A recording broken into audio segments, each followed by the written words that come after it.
Welcome in our first guest. He is the Republican Senator out of the 15th, Tom Willis. Tom, welcome back to the show. Gentlemen, good morning. Pleasure to be here. When do you head down to Charleston, sir? Next week.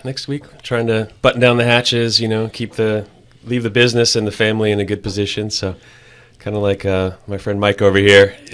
January really, even though it technically doesn't start full-time until February 9th, we start interims, and then the 12th we start session. It starts first week of January, really. So it's game on. Are you happy that the session is delayed in a gubernatorial election year to February to give yourself, as a first-time elected official, a little bit more time to transition? I'm more of a charge into the breach kind of a guy, so I'm anxious just to get into it. Typically, I'd prefer to face challenges head on rather than delay. Considering your resume, I'm not surprised that would be your answer at all in that situation. Yeah. What will your committee assignments be, Tom, in Charleston? So I am the vice chair of the Judiciary Committee in the Senate, and that'll be my main role. And then I'm also on GovOrg. I'm on pensions, military affairs, and health. How many other attorneys are on Judiciary? Do you know? How many other attorneys are in the Senate? So the chair is Mike Stewart. He's an attorney, of course. And then we have, I think, two other attorneys that I can think of off the top of my head. One of them is a Democrat. So I believe we have three Republican attorneys and one Democrat attorney. Now, is Ryan Weld a lawyer as well? Yeah. He is. Yep. Yeah. I was a little surprised Ryan did not get Judiciary. He's on the committee. So he'll be there to help, and he's been very gracious. He's the former vice chair, as it turns out, and so he's been very gracious in conversations with me, and he's been helpful in getting me spun up on this learning curve. How to run the committees and that sort of thing. And we're on the World Wide Web, so not a good time to make mistakes and that sort of thing. So we've been rehearsing and just getting ready for the rules and the forms. So, well, being a vice chair as a freshman is pretty unusual, isn't it? I'll defer to Mike on that. I don't really know. I'm honored to be in that position, but just want to get my sleeves rolled up and get to work. But I mean, Mike, I'll let you weigh in on that. You have not necessarily. I mean, Delegate Hornby was on rules last year as a freshman, or 2 years ago as a freshman, so not necessarily. I guess it depends. And I would say on the Senate side, there's been a big shakeup on the Senate side. So, when you talk about Ryan Weld not becoming the Judiciary Chair, that wasn't surprising to me. It was political.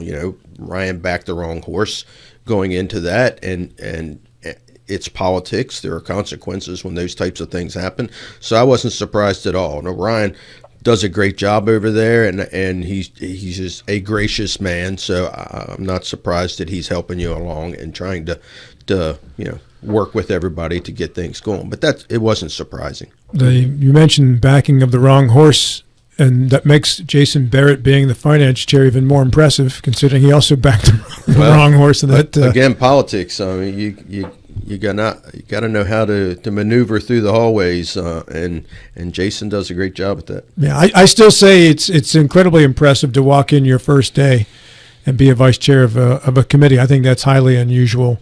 I think Mike on rules, that was his second year of his freshman year, though, wasn't it?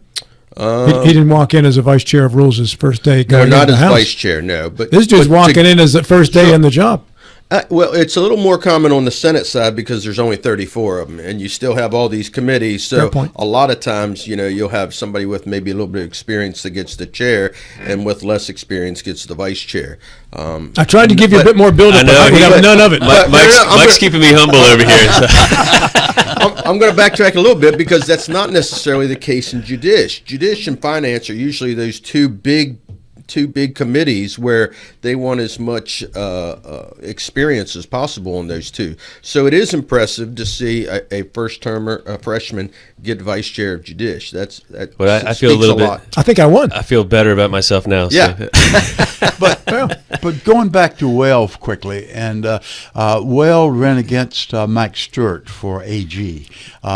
Did that have any bearing at all? Because Ryan was, I thought, is a very skilled senator. Well, they both lost to JB, though. They both lost, but I thought Ryan backed out of that early on when I don't think he. I think he you're ran right. the whole I think way. he did. Yeah, he backed out when JB came. Yes, in. when That's JB exactly decided right. to switch. That's Yeah. right, Back to Tom Willis. Thank you for being here. Tom, we got sidetracked for a moment. Your priorities as a first-year senator and now vice chairman of the Judiciary Committee. Well, I'm trying to listen to what my constituents are telling me, Rob. So I'm not really going down with a free-floating agenda for Tom Willis. I'm meeting with constituents, listening to what they're telling me, and what they're telling me is we need locality pay here in the Eastern Panhandle. So I've introduced that bill. I know it's been introduced before. I've got a little bit different take on it. For me, it's just common sense because I've been in the military for 24 years. Wherever we live, you get paid the same based on rank and seniority, but your housing allowance is quite different based on where you live. And so I'm trying to structure something similar in West Virginia. And I'm fully aware I'm not the first person to broach this or come up with this idea. But I want to make sure that teachers, for instance, in the southern part of the state, feel respected, that they're getting the same pay that a teacher in the Eastern Panhandle gets. But we do have to have an honest conversation about, playing to our strengths. The Eastern Panhandle is growing. We're supposed to grow by 40% population by 2040. We are the economic cradle for the state. And I think any good team has to play to its strengths, right? If you got Tom Brady, play Tom Brady, and we're the strength of the state, and we've got to do what we can do to help play to our strengths, and then that increases tax revenue for the entire state. So that's really important to my constituents is the locality pay. We'll probably call it something different because I think that's a charged term now down in Charleston, but maybe cost of living adjustment. And the other one that is really important to my constituents, especially in Morgan County and Hampshire County, is the vaccine freedom, just restoring that decision, the authority over that decision to the parents, and which I believe is a God-given sacred authority. There's some others. I think Patricia Rucker's looking at introducing legislation similar to what Colorado has, where you have the tax effective limitation, where the government budget can only go up by population increase plus inflation increase, and that's been an incredible tool for Colorado. I don't know if you guys know this, but in the last 30 years, the state spending, West Virginia government spending, has increased by 300% over the past 30 years. Now, inflation accounts for about 100% of that, but still, you've got 200% unaccounted for by inflation. And in the meantime, our population has decreased. Yeah. Of the 200%, Tom, do you have any sense where that's been concentrated? I don't know. I don't know. I haven't on the surface, details. it sounds extreme, but when you actually start mining down, how justified is that 200%? So. Yeah, that's a good question, Bill. I don't know. I don't know, but I do know. This is one I've been harping on for a long time. That in the 1950s we have the same population that we have now, but we have four times the number of government employees that we had in the 1950s. There, and I know the governor has come out and he's taken a hard look at the different agencies, and on the GovOrg side of things, I'm anxious to help see how we can make our state as efficient as possible, so we reduce the weight on our taxpayers' shoulders as much as possible. I wonder how much of that is, in the 50s, you didn't have the Great Society programs of Lyndon Baines Johnson, and that sent a lot of federal money to the states, which then created a state bureaucracy to get the federal money, manage the federal money, and disperse the federal money. Any idea how much of that is tied into federal programs in terms of state government, that because West Virginia is 75% of the budget is federal money, state, you get $20 billion into the state, $5 billion is local, the rest is fed. Yep. Are you going to be shedding jobs that will end up costing you federal money for programs like Medicaid, for instance? Well, no. I mean, that's a good question. We'll have to take a hard look at that on the GovOrg side. I think that, for instance, there's some low-hanging fruit, and I'll give you a couple examples. For instance, as I understand it, West Virginia has 21 human rights employees that work for the state. Now, you might be able to make an argument that the State Department needs human rights employees. I would debate you on that, but what do they do? It's a good question. So, exactly. And now, would West Virginia suffer? If those jobs, for instance, were taken off the backs of the taxpayers?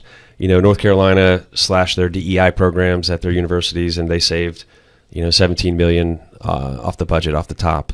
So there's some low hanging fruit, I think, that we can go after. Obviously, we're not going to try to shut off federal resources. I would love to see that 75% number come down to 65, 60, so we become self-sustaining more and more.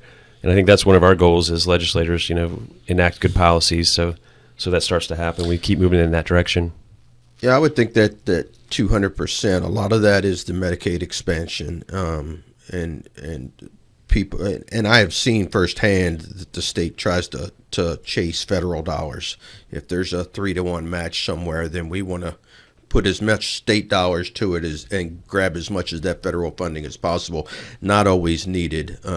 So we have to take a hard look at that. I would also say, at least probably in the past 10 to 20 years, our expenses for substance abuse programs has skyrocketed, obviously for reasons that we all know that are here in the state of West Virginia, the opioid crisis. So we have to take a hard look at those, I think, and find out, not are these programs needed, but are they being effective the way they're being run? And, are we being efficient with those dollars? So I think that's another area we need to look at. Yeah. There have been a few who have said that they would like to see the counties take more of the state responsibility. Highways was one of those items. That would require a lot more money being diverted to the counties if they were going to be taking care of their own highways. Tom, what are your thoughts on state highway administration versus creating a county responsibility? I've heard voices on both sides of this aisle, and I would have to study it, a little bit more in detail before I gave you my final decision on it. But in general, I think the principle applies that you push decision-making authority down to the local level as much as possible. And I've seen that. That's what makes the American military the lethal force that it is, because we're better than any other military in the world at pushing decision-making authority down to the platoon, battalion, company, platoon, squad level with well-trained people. But from what I understand, some counties don't want that responsibility, and so there's debate on both sides. And just to be transparent, I'd have to get spun up more on it, on the pros and cons. But there's a couple of parts to your question, Rob. One, the roads been managed by the counties. The other one is just the home rule issue. That I could see these as separate issues. You could have home rule without the responsibility of the roads. Sure. And I'm have been for years a strong advocate, making the point you're making, Tom, that the most efficient government is the government closest to the people. So in that case, will you push for home rule for counties? That's become a controversial subject because some of the counties, Berkeley in particular, would like to have the opportunity to get a referendum on a 1% sales tax. Yeah, it's not legislation that I'm introducing this term, but I'll take a look, of course, if it comes up. Again, the principle applies, but I think also, Bill makes a good point that the people at the local level are the best people to hold your political leaders accountable. One bill that I did introduce was to take a look at how we can have these unaffiliated election positions actually become affiliated, so that people have a clue. Because even myself, as much as I go to all these chicken dinners and political events, I sometimes I don't know who the school board candidates are, and if I try to research them on the internet, it's really difficult to know whether I might be voting for someone who has socialist values or someone who has more Republican merit-based values. So I would like to see the unaffiliated positions on the ballot actually have an R, or a D next to their name, so people who can't find information, at least they know in general what this person stands for ideologically.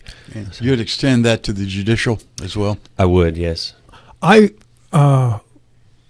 When I vote for school board, it's because it's unaffiliated, it forces me to look up the person, find their website, find out intricately what their beliefs are, what they're in favor of pushing, what they're not in favor of pushing, eliminating, how they feel about this or that.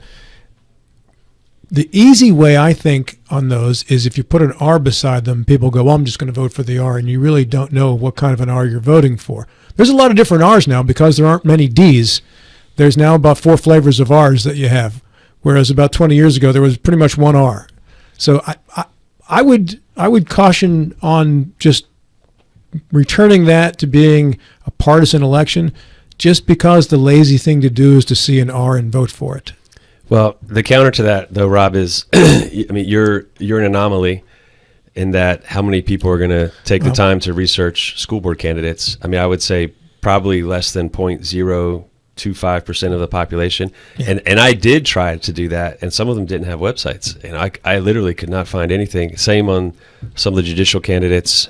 So I really had no idea ideologically where this person stood, whether big government, small government, and that sort of thing. So that would be the counterpoint. Yeah, I do not have numbers to debate you, Tom, but I think that number is artificially low, very low.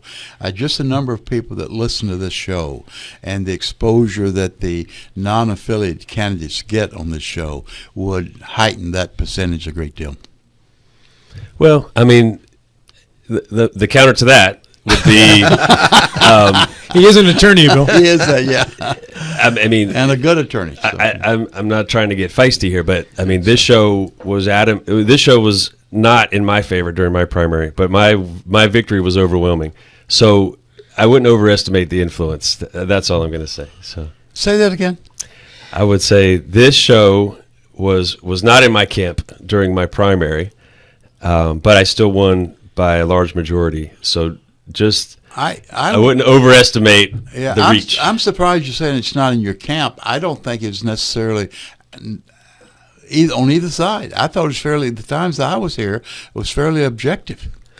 I'm going to push back a little bit. I would agree with you somewhat, and I'm going to tell you why. I don't think it had anything to do with personalities. I think it had to do with power in Charleston. And I think the pushback against your campaign was a lot of people felt like they were going to lose power in Charleston. Not that you weren't a great candidate.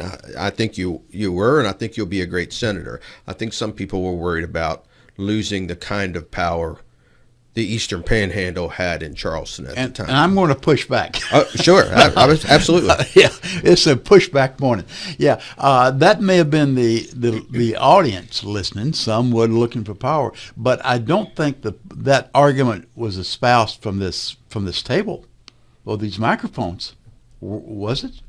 Why don't you ask Tom? He's the one who made the claim. Tom thinks so.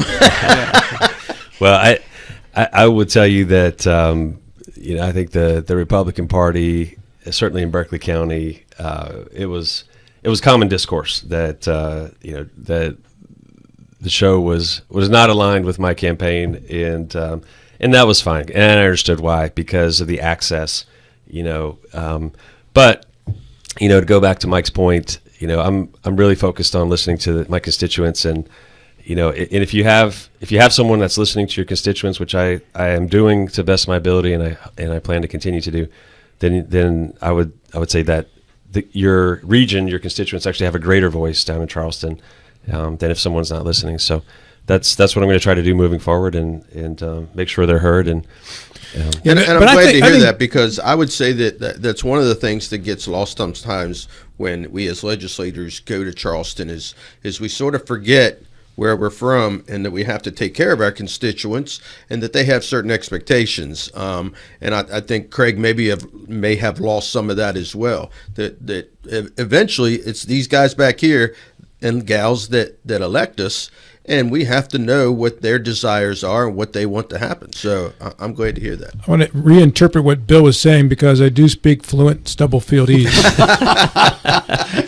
and I need that, Rob. Bill's point, Tom, was not that this show effectively picks winners and losers in races, and our audience follows us like they're in a cult. Just throw that word out there for fun this morning.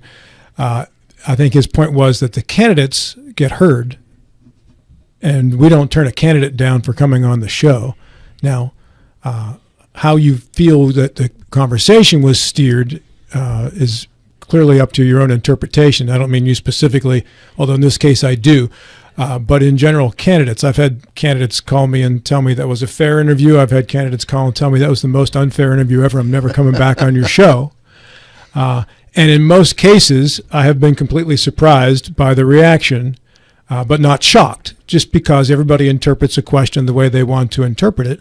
And that's out of the control of the person who asks the question. Once you ask it, that person is going to interpret it any way they want, as to whether it's to try to make them lose or help them win. And the last election was somewhat unusual in that Blair was a candidate as well as president of the Senate, and he was on a great deal as the role of president of the Senate. And I guess for a lot of folks, it'd be hard to differentiate which role he was representing on that particular day.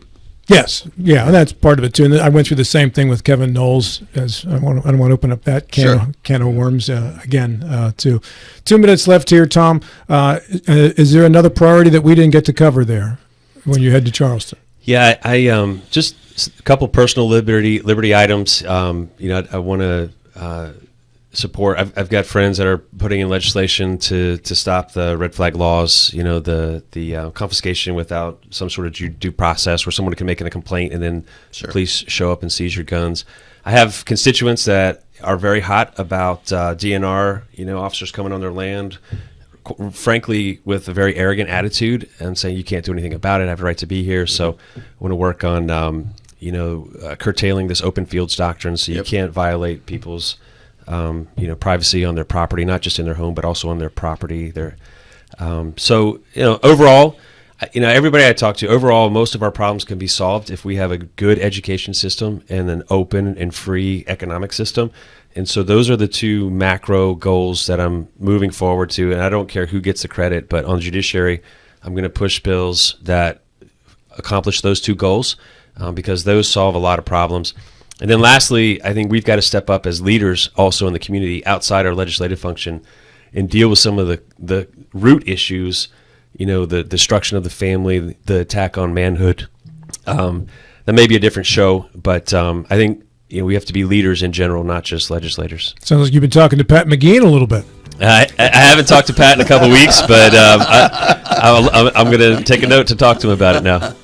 Good to see you again, Tom. Safe travels. Thanks for having me, guys. Appreciate you. You're a good guest, Tom. Senator Tom Willis. This segment of our show today